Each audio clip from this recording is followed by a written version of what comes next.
سبحان اللہ، نبی پاک کے تمام ہی معاملات بڑے شاندار، مگر آج جس زندگی کے پہلو پر میں نے چند مدنی پھول پیش کرنے ہیں وہ ہماری اس لائف کے لیے بہت ضروری ہے۔ دیکھیں، ایک ہے ہم جشن ولادت مناتے ہیں، بہت اچھی بات ہے، مگر مقصد ولادت بھی ہمیں پتہ ہونا چاہیے۔ نبی پاک علیہ السلام کو اس دنیا میں بھیجا کس لیے گئے ہیں؟ خود نبی پاک علیہ السلام ایک جگہ فرماتے ہیں بعثت لأتمم حسن الاخلاق، یعنی مجھے اخلاق کے حسن و خوبی کو مکمل کرنے کے لیے بھیجا گیا۔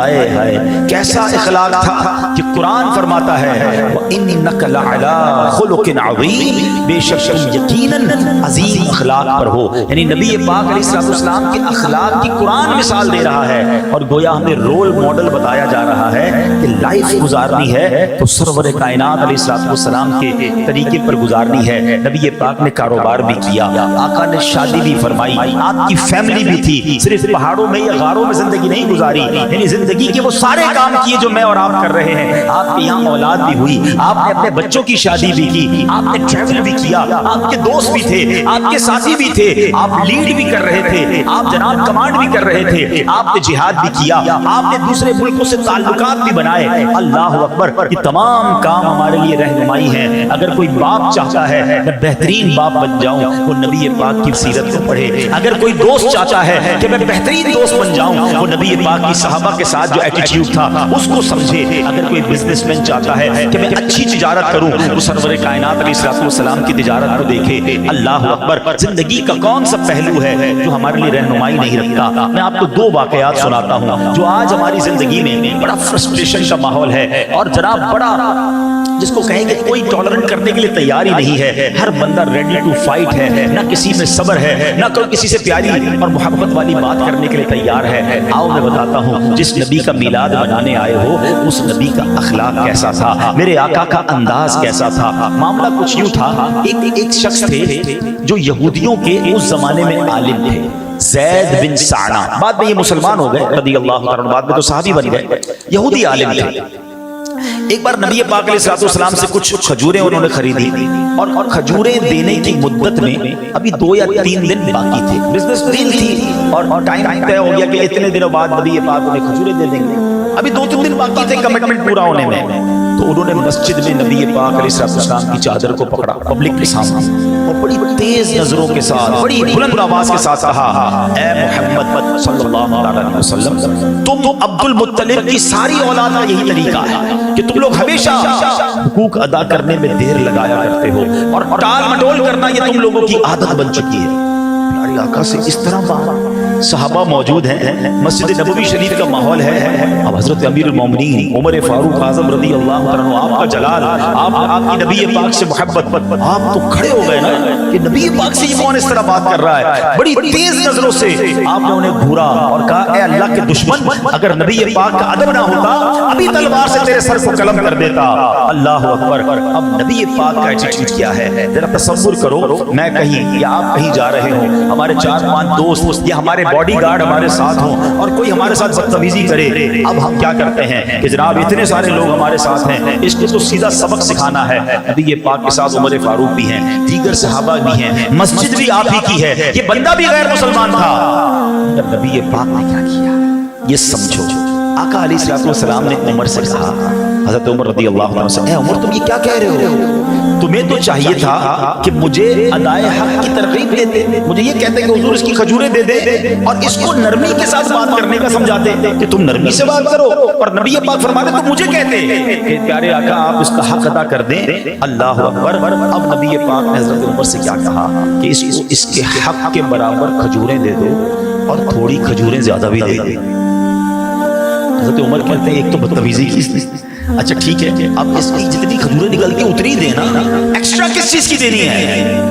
نبی پاک علیہ السلام نے فرمایا چونکہ تم نے ٹیڑھی، اچھا اب نبی پاک نے ان کی تربیت تو فرما دی کہ اس لیے دینی ہے کہ تم نے اس کو بڑی ٹیڑھی نظروں سے دیکھا تھا، غصے سے دیکھا تھا، اس کا دل ٹوٹ گیا ہوگا، تھوڑی کھجوریں زیادہ دے دو تاکہ اس کا دل جو ہے وہ تم سے بہل جائے، اس کا دل صاف ہو جائے۔ حضرت عمر اس کے پاس جا کر کھجوریں لے کر گئے۔ اچھا یہاں ایک بڑی باریک سی بات ہے، نبی پاک خود بھی بھی کھجوریں دے سکتے تھے, کسی اور کے ذریعے بھی بھجا سکتے تھے, مگر صحابہ کی تربیت کا انداز کیا ہے کہ جس صحابی کو زیادہ جلال آیا اسی صحابی کے ذریعے کھجوریں بھجوائیں اور کہا تھوڑی زیادہ بھی دو تاکہ تربیت ہو جائے. حضرت عمر جاتے ہیں, زید بن ثانہ سے کہتے ہیں تمہاری کھجوریں لے لو, اور یہ تمہارے لیے کچھ اور کھجوریں بھی نبی پاک نے بھجوائی ہیں. کہتے زیادہ کیوں بھجوائی ہیں؟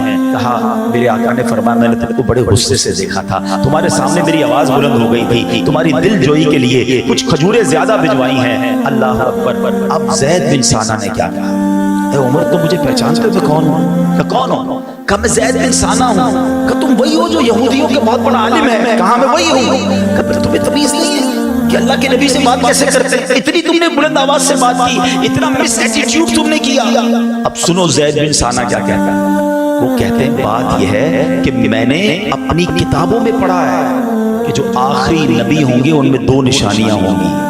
ایک تو یہ ان کی نرمی غصے پر غالب رہے گی, اور دوسری یہ کہ جتنی جہالت کا برتاؤ کیا جائے گا اتنا حلم اور بردباری ان کا بڑھتا چلا جائے گا.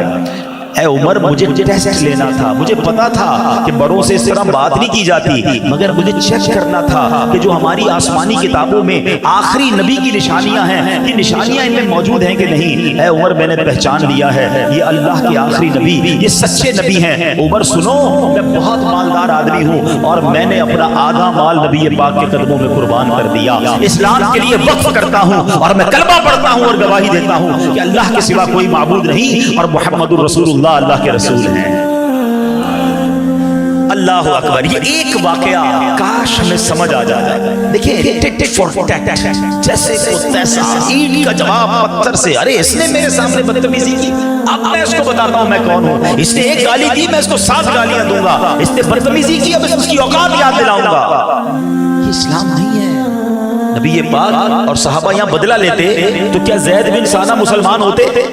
آلویز آپ معاف کر کے دوست بنا سکتے ہیں, آپ بدلہ لے کے دوست نہیں بنا سکتے. بہت تھوڑی لائف ہے, 50 60 70 سال رہنا ہے. اگر اس میں بھی لڑائیاں ہی کرتے رہے, دشمن بناتے رہے تو زندگی کا لطف کیا رہے گا؟ ارے معاف کر دیا کرو, درگزر کر دیا کرو, دوست بنایا کرو. لائف تھوڑی ہے, لائف انجوائے کرو. لیکن آج حال یہ ہے فلاں بھائی سے بات نہیں ہے, فلاں بزنس مین سے میری بات بند ہے, اس رشتہ دار کے گھر میں نہیں جاتا, نہیں میں اس کی دعوت میں نہیں جاؤں گا. ارے زندگی کو شارٹ کیوں کرتے جا رہے ہو, اپنے معاملات کو کیوں کم کرتے جا رہے ہو؟ آقا کا یہ طریقہ نہیں تھا. اچھا نعت ہم سب پڑھتے ہیں, سلام اس پر کہ جس نے گالیاں سن کر دعائیں دی, سلام اس پر کہ جس نے خون کے پیاسوں کو گوائیں دی. آقا تو جانی دشمن کو معاف کر دیتے, ہم جناب ایک غلطی کسی کی معاف کرنے کے لیے تیار نہیں ہیں. ایک بار نبی پاک صلی اللہ علیہ وسلم کہیں آرام کر رہے تھے, ایک دشمن غیر مسلم معاذ اللہ نبی پاک پر معاذ اللہ قاتلانہ حملہ کرنے کے لیے تلوار لے کر آ گیا. کوئی گارڈ نہیں, نبی پاک کے ساتھ کوئی اس وقت صحابی بھی نہیں تھا, ہاتھ میں تلوار, نام تھا اس کا غورث. نبی پاک کے سامنے آ کے کھڑا ہو رہا, پیارے آقا کی مبارک آنکھیں کھلی. غورث بڑے تکبر میں کہتا ہے اے محمد آج تمہیں مجھ سے کون بچائے گا, کیونکہ کوئی نہیں تھا, ہاتھ میں اس کی تلوار ہے. سبحان اللہ. نبی پاک نے ایک ہی لفظ کہا اللہ. عطا کس کی زبان سے ہوا تھا؟ اللہ کے حبیب کی زبان سے. نام کس کا کہا؟ اللہ. اللہ اکبر. یہ لفظ کی ایسی ہیبت تاری ہوئی غورث پر وہ لرزنے لگا, اس کے ہاتھ سے تلوار گر گئی. اب نبی پاک نے تلوار اٹھائی, کہا غورث اب تمہیں کون بچائے گا مجھ سے, اب تمہیں کون بچائے گا؟ اب ذرا سوچو, جو بندہ مارنے آیا ہے اب آپ کے ہاتھ میں تلوار آ گئی ہے. وہ کہتا ہے آپ تو کریم باپ کے قریب بیٹھے ہیں, آپ تو معاف کرنے والے ہیں, غلطی ہو گئی مجھے معاف کر دیں. نبی پاک نے اسے معاف کیا. اپنی قوم میں جا کر کہتا ہے ایسی شخصیت سے مل کر آیا ہوں جو خون کے پیاسوں کو معاف کر دیتے ہیں. کلمہ پڑھ کر غورث میں مسلمان ہو گئے. ارے اسلام کی تاریخ بھری ہوئی ہے. whenever you see اسلام یہ مسکنسیپشن ہے اسلام کے بارے میں کہ اسلام تلوار کے زور پہ پھیلا ہے. نہیں جناب, اسلام جو ہے وہ معافی سے پھیلا, درگزر سے پھیلا, اسلام محبتوں سے پھیلا ہے. فتح مکہ کیا تھا؟ آپ نے کبھی اس کو اگر اسٹڈی کریں نا, اللہ اکبر, پہلے تو ذرا مکے والوں کا ظلم یاد کرو کہ نبی پاک کی راہ میں کانٹے بچھائے جاتے, پیارے آقا پر پتھر ان لوگوں نے برسائے, صحابہ کرام کو شہید کیا, نبی پاک کے صحابہ کو تپتی ریتوں پر لٹایا, کئی صحابہ کو زخمی کر دیا. اور پھر ایک وقت ایسا آیا کہ نبی پاک کو مکہ چھوڑنا پڑا. کبھی سوچو کراچی میں جو رہتے ہیں، جن کی پیدائش کراچی کی ہے، آپ کی عمر 50 سال ہو جائے، آپ کے بچے یہاں ہوں، بچوں کے بچے یہاں ہوں، آپ کا کاروبار یہاں ہو، آپ کی پراپرٹی یہاں ہو، اور ایک وقت ایسا آئے کہ آپ کے ساتھ اتنا ظلم ہو کہ آپ کو سب چھوڑ کے جانا پڑے، کتنا دکھ ہوگا نبی. اور پھر کعبہ بھی وہاں ہو، مکہ بھی وہاں ہو. نبی پاک جب مکے سے گئے تھے نا مدینے، بڑے افسردہ تھے، اور آپ نے ایک گھاٹی پر کھڑے ہو کر کعبے کی طرف اشارہ کر کے کہا تھا، اے کعبہ اگر مجھے مکے والے نہ نکالتے تو میں کبھی تجھے چھوڑ دیتا. بڑے غمزدہ دل کے ساتھ. اور پھر وہ سفر بھی کتنا خوفناک، اور کتنا یہ سمجھے کہ دشمنوں کا خوف تھا کہ سیدنا ابوبکر صدیق کو لے کر اکیلے ٹریول کیا تھا نبی پاک نے، غار ثور میں 3 دن 3 راتیں گزاری، اور راستہ بدل کے نبی پاک جو ہے وہ مدینے پہنچے تھے. مگر صرف 8 سال کے اندر اللہ نے اسلام کو وہ طاقت دی کہ وہی آقا علیہ السلام جو اپنے صحابہ کو پہلے خاموشی سے مدینے پہنچنے کی آپ نے تلقین کی تھی، اب 10,000 کا لشکر لے کر مکے آ رہے ہیں. اور سبحان اللہ بغیر جنگ کے مکہ فتح ہو گیا. اب سارے دشمن سامنے کھڑے تھے جنہوں نے صحابہ کو شہید کیا تھا، نبی پاک کے بچوں کو رلایا تھا، خود نبی پاک کے بارے میں بہت بری بری باتیں کہی تھی اور مکہ چھوڑنے پر مجبور کیا تھا. وہ سارے سمجھتے تھے کہ آج ہماری بوٹی بوٹی کر دی جائے گی. مگر جب نبی پاک علیہ السلام نے پوچھا کہ بتاؤ کہ آج تمہیں معلوم ہے میں تمہارے ساتھ کیا معاملہ کرنے والا ہوں، تو سب اور کانپنے لگے کہ آج تو گئے سب کے سر قلم ہوں گے. مگر بڑے لرزتے ہوئے ان مکے والوں نے کہا تھا، ہم آپ تو بڑے کرم والے ہیں، آپ تو بڑے کریم ہیں، آپ تو معاف کرنے والے ہیں. نبی پاک نے جواب دیا، آقا نے فرمایا لا تثریب علیکم اليوم فاذهبوا انتم الطلقاء، آج تم پر کوئی الزام نہیں، جاؤ تم سارے کے سارے آزاد ہو. عام معافی دے دی. اچھا یہاں تک واقعہ سب نے سنا ہے. اس واقعے کے بعد ٹرن آؤٹ کیا ہوا، رزلٹ کیا آیا، ذرا سمجھیے گا. لاجیکلی ایک بات سمجھانا چاہتا ہوں. مکہ فتح ہوا ہے 8 ہجری میں، ٹھیک ہے. کتنے مسلمان تھے؟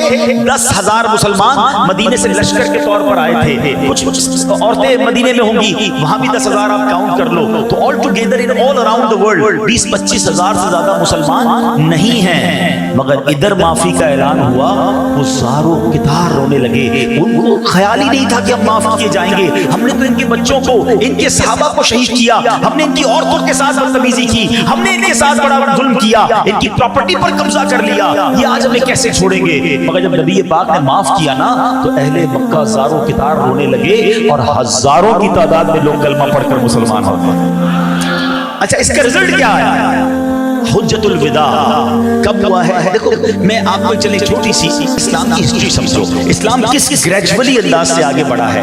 اسلام جب نبی پاک علیہ السلام مکے سے مدینے گئے نا تو تقریباً 70-80 صحابہ ہجرت کر کے گئے تھے. وہاں پہلے سے کچھ صحابہ موجود تھے. 2 ہجری میں غزوہ بدر ہوتا ہے. کتنے صحابہ تھے؟ سب کو بدر والوں کی تعداد یاد ہوگی 313. یاد ہے 2 ہجری ہجرت کر کے گئے، اور آفٹر 2 ایئرز اونلی. اور اس وقت نبی پاک نے بدر کے میدان میں ایک جملہ کہا تھا دعا کرتے ہوئے کہ یا اللہ اگر آج یہ مارے گئے تو تیرا نام لینے والا دنیا میں کوئی نہیں ہوگا. اس کا مطلب پوری دنیا میں 313 صحابہ بدر میں تھے، کچھ خواتین ہوں گی. آل ٹوگیدر موٹا حساب کر لو 600-700 لوگ دنیا میں مسلمان تھے. ہجری کون سی ہے؟ 2. 3 ہجری میں ہوتا ہے غزوہ احد، وہاں 700 مسلمان احد کے میدان میں ہیں. 300 سے تعداد کہاں پہنچی؟ 700 تک. پھر اس کے بعد آگے چلیں 6 ہجری میں صلح حدیبیہ ہوتا ہے، جب مسلمان مدینے سے مکہ عمرہ کرنے گئے تھے. 1400 کا نبی پاک لشکر لے کر آئے تھے. 700 سے تعداد کہاں پہنچی؟ 1400. کتنی سلو گروتھ ہے، سمجھ رہے ہو آپ؟ نبی پاک نے اعلان نبوت کب کیا ہے؟ 40 سال کی عمر میں. تھوڑا میرے ساتھ رہو نا تو سیکھ لو گے بات کو. کتنے سال کی عمر میں کیا؟ 40 سال کی عمر میں. مکے کب گئے تھے؟ 53 سال کی عمر میں. 13 سال کی تبلیغ کے بعد 70-80-100 مسلمان ہوئے. 2 ہجری اور ملا لیں، 13 اور 2 کتنے ہو گئے؟ 15 سال میں بدر ہوتا ہے. بدر میں کتنے تھے؟ 313. اب جناب آگے جا کے 6 ہجری میں ہو رہا ہے صلح حدیبیہ. کتنے ہو گئے؟ 1400. 6 اور 13 سال مکے والے 19 سال کی تبلیغ ہے. اور مسلمان کتنے ہوئے ہیں؟ 1400. سمجھ رہے ہو تبلیغ کون کر رہا ہے؟ رب کے حبیب. کتنی تکلیفیں اٹھائیں. اور اب 8 ہجری میں اچھا صلح حدیبیہ میرا موضوع نہیں ہے، ورنہ جنہوں نے پڑھا ہے وہ میرا جملہ پک کر لیں گے. آپ کو یاد ہوگا جب صلح حدیبیہ میں نبی پاک نے احرام اتارا تھا نا، تو کچھ صحابہ نے کہا کہ حضور یہ کیسی معاہدہ ہے، ہم بغیر عمرہ کیے جا رہے ہیں. تو آپ نے فرمایا تھا یہ فتح ہے، یہ فتح کی طرف اشارہ ہے. میرے آقا نے مستقبل کی پلاننگ بتائی تھی. 6 ہجری میں 1400 ہیں، 8 ہجری میں 10,000 کا لشکر لے کر آ رہے ہیں اور مکہ فتح ہو گیا within 2 years. پھر بھی میں اب جو بتانے جا رہا ہوں بات وہ بڑی امیزنگ بات ہے، یہ آپ کو پتہ ہونی چاہیے. 10,000 لوگ کب ہیں؟ 8 ہجری میں. اگین کیلکولیٹ کرتے ہیں، 13 سال مکے والے، 8 سال مدینے والے، کتنے ہو گئے؟ 21 سال. کتنے مسلمان ہوئے؟ 10,000. سمجھ رہے ہو نا بات؟ اب 9 ہجری میں حجت الوداع ہوتا ہے. عرفات کے میدان میں 1,24,000 صحابہ موجود ہیں. اذا جاء نصر اللہ والفتح ورأیت الناس يدخلون فی دین اللہ افواجا. رب نے قرآن میں اب نبی کو بشارت دے دی تھی کہ ایک وقت آئے گا کہ فوج در فوج لوگ مسلمان ہوں گے. یہ فتح مکہ کا رزلٹ تھا کہ نبی پاک نے بدلہ نہیں لیا، ان کے سر قلم نہیں کیے. اگر وہاں سر قلم کیے جاتے وہ مکے کے سارے لوگ دشمن بنتے، ان کی اولاد بدلہ لیتی، مسلمان جنگ میں لگے رہتے. آقا نے سب کو معاف کیا. 1 سال کے اندر 10,000 کا فگر جو ہے وہ 1,24,000 تک پہنچ گیا. اور اس کے بعد اسلام نے ٹیک آف کیا ہے. آج دنیا کا کون سا کونا ہے جہاں میرے آقا کا نام لینے والے نہیں، جہاں مسلمان نہیں؟ بتایا جاتا ہے 200 کروڑ مسلمان اس وقت دنیا میں موجود ہیں، اور اس وقت بھی دنیا میں سب سے تیزی سے پھیلنے والا اگر کوئی مذہب ہے the most growing religion on earth، اللہ کی رحمت سے وہ ہمارا مذہب اسلام ہے. تو اسلام معافی سے پھیلا ہے، اسلام درگزر سے پھیلا ہے. اور آج وہی جاہلیت کی رسمیں ہمارے اندر آ گئی. میں معاف نہیں کروں گا، میں جناب کسی میں کیسے چھوڑ دوں، میں بتاؤں گا میں کون ہوں. واقعی یہ وہ غلطی کر رہے ہیں. ہم نبی پاک کو بھی ناراض کرتے ہیں، اللہ کو بھی ناراض کرتے ہیں کہ جب ہم بدلہ لینے کی بات کرتے ہیں، ہم دشمنی کی بات کرتے ہیں، ہم چھوٹی غلطی بھی کسی کی معاف نہیں کرتے. ہمارا ملازم غلطی کرے اس کو گالیاں نکالتے ہیں، اس کو برا بھلا کہتے ہیں. ارے وہ انسان ہے، ہو گئی غلطی، کبھی معاف بھی کر دیا کرو. ہر غلطی کی سزا نہیں ہوتی. بیوی سے غلطی ہو جائے اس کو گالیاں دیتے ہیں، بچوں سے غلطی ہو جائے بعض اوقات اس پر زیادتی کرتے ہیں. ایسا نہ کرو اے میرے پیارے اسلامی بھائیوں. اللہ معاف کرنے والا ہے اور معافی کو پسند کرتا ہے. ہم سب یہ چاہتے ہیں کہ اللہ ہم سب کو معاف کر دے. یہ چاہتے ہو نا؟ کبھی کیا دعا کرتے ہو؟ اے اللہ میری سارے گناہ معاف کر دے. تم نے کسی کو معاف کیا ہے؟ یہ کیسی عجیب بات ہے کہ میں اللہ کے بندوں کو معاف کرنے کے لیے تیار نہیں ہوں اور اللہ سے کہہ رہا ہوں یا اللہ تم مجھے معاف کر دے. ارے کبھی یہ تو سوچو کہ اللہ کی بارگاہ میں جواب کیا دو گے؟ مزہ یہ ہے کہ تم رب سے یوں دعا کرو کہ اللہ میں نے تیرے سارے بندوں کو معاف کر دیا، اے میرے مولا تو بھی مجھے معاف کر دے. میں بھی بندہ ہو کر میرے بندوں کو معاف کیا، دکھایا میرا دل لوگوں نے، ستایا مجھے، تکلیف دی، مگر مولا تجھے معافی بڑی پسند ہے. میں نے تیرے سارے بندوں کو معاف کیا، اب ایک کریم تو بھی مجھے معاف کر. یہ ریلیونٹ معافی بنتی ہے نا. مگر آج دلوں میں کدورتیں، دلوں میں دشمنیاں، اور اللہ سے معافی مانگ رہے ہیں. پلیز سوچو. ایک واقعہ آپ نے سنا ہوگا کہ یہ معافی کتنی رب کو پسند ہے. پتہ ایک شخص تھا، اس کی بیوی نے ایک بار کھانے میں نمک بہت زیادہ ڈال دیا. ٹھیک ہے، اب جب نمک ڈالا تو اس کو تو بڑا غصہ آیا کہ یہی پلیٹ اٹھا کے اس کے منہ پہ ماروں. ہو سکتا ہے یہاں بھی ایسے شیر ببر بیٹھے ہوں گے، یہی کرتے رہتے ہوں گے. بیچاری نے کبھی کھانا نمک زیادہ ڈال دیا تو چائے ٹھنڈی لے آئی تو ٹھنڈا پانی نہیں لایا تو نکال کے گالی دے دی، اس کو برا بھلا کہہ دیا. یار انسان سے شادی کی، کمپیوٹر سے شادی کی، ہو جاتی ہے غلطی، وہ بھی انسان ہے. اچھا بعض اوقات ہم سمجھتے ہیں بھائی میرے منہ میں جو آیا میں نے بول دینا، مارکیٹ میں نقصان ہوا بیوی کی خیر نہیں. اس میں اس کا کیا قصور ہے؟ تمہارا موڈ آف ہے تو جا کے اسی پہ غصہ اتارنا ہے. ایک بات یاد رکھنا، میں بڑی گہری بات کہنے جا رہا ہوں، شاید بہت سارے لوگوں کو عجیب بات ہوگی، اور اللہ سلامت رکھے میرے پیر و مرشد کو، امیر اہل سنت کو کیا تربیت فرماتے ہیں. دیکھا کرو ان کے مدنی مذاکرے مدنی چینل پر. ایک بار آپ نے مدنی مذاکرے میں فرمایا کہ اگر شوہر اپنی بیوی سے زیادتی کرتا ہے تو اس کو اپنی بیوی سے معافی مانگنی پڑے گی. باپ اپنے بیٹے سے اگر زیادتی کرتا ہے، بیٹے کو تو کہا جاتا ہے باپ کا حق مانو، اچھی بات ہے، مگر باپ کو بھی یہ اجازت نہیں ہے کہ وہ بیٹے پر ظلم کرے، اس کو بیٹے سے معافی مانگنی پڑے گی. اور آگے بڑھ کر فرمایا اگر پیر مرید سے زیادتی کرے گا تو پیر کو بھی مرید سے معافی مانگنی پڑے گی. حقوق العباد کا معاملہ نارمل نہیں ہے. اچھا اب عجیب سی بات لگ رہی ہے کہ پیر مرید سے معافی مانگے. ہم نے دیکھا ہے امیر اہل سنت کو کہ اپنے مریدین سے کہہ رہے تھے بیٹا برا لگ گیا ہو تو معاف کر دینا, میں نے یہ کہہ دیا تھا. میں نے کیوں کرتے ہیں وہ ایسا؟ کیونکہ انہوں نے سیرت مصطفیٰ پڑھی ہے. ارے جب میرے آقا اپنے صحابہ سے کہتے ہیں کہ کسی کا حق آتا ہو تو مجھ سے لے لو, ایک صحابی تو کھڑے ہو گئے کہ حضور میرا ایک حق نکلتا ہے آپ پر. کیا حق نکلتا ہے؟ کہ حضور آپ صفیں درست کر رہے تھے, ایک چھڑی آپ نے میرے پیٹ پہ مار دی تھی, مجھے بدلہ چاہیے. نبی پاک نے فرمایا آؤ اپنا بدلہ لے لو, میں حاضر ہوں. سارے صحابہ حیران, یہ کیسی باتیں کر رہا ہے, نبی پاک سے بدلہ لے گا. اب وہ صحابی کہتے ہیں حضور ایسے نہیں, جب آپ نے میرے پیٹ میں چھڑی لگائی تھی نا, میرا کرتا نہیں تھا, میرا پیٹ ننگا تھا, آپ کرتا اوپر کیجئے. اللہ کے حبیب نے کرتا اوپر کیا, لوگوں کی چیخیں نکل گئی, یہ کیا کرنے جا رہا ہے. مگر وہ صحابی بھی کمال کے تھے, دوڑتے ہوئے گئے اور نبی پاک سے لپٹ گئے. کہتے ہیں حضور مسئلہ یہ بدلہ نہیں لینا, جنگ ہونے والی ہے, غزوہ شروع ہونے والا ہے, کیا پتا میرے مقدر میں شہادت ہو, میں چاہتا ہوں مرنے سے پہلے میرا جسم آپ کے جسم سے ٹچ ہو جائے. مگر نبی پاک کی کیا عادت, کیا حق نکلتا ہے تو لے لو, یہاں سلو ہو جائے وہاں مارے جائیں گے. مگر ادھر تو کسی کو فکر ہی نہیں, لڑنے جھگڑنے کے لیے تیار ہے, دشمنیاں پال کے رکھی.